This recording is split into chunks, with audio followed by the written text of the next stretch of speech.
Hi friends, this is 5 Tech YouTube channel. Here is Samsung Galaxy S10 Plus smartphone. In this video, you will learn how you can take a slow motion video in your phone Samsung Galaxy S10 Plus.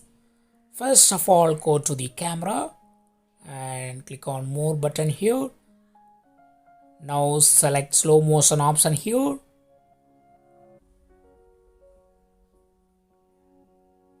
Now start recording your video.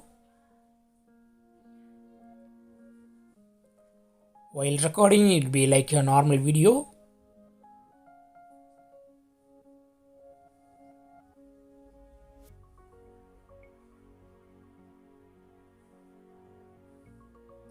I stop the video and play the video. Now when you play your video will be playing in slow motion.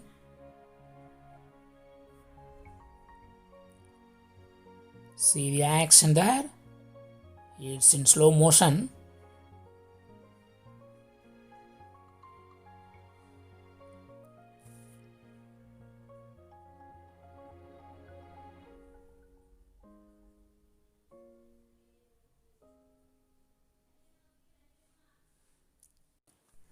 See there, action is very slow.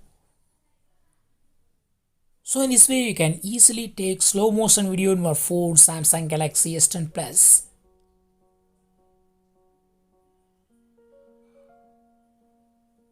That's all friends. Bye.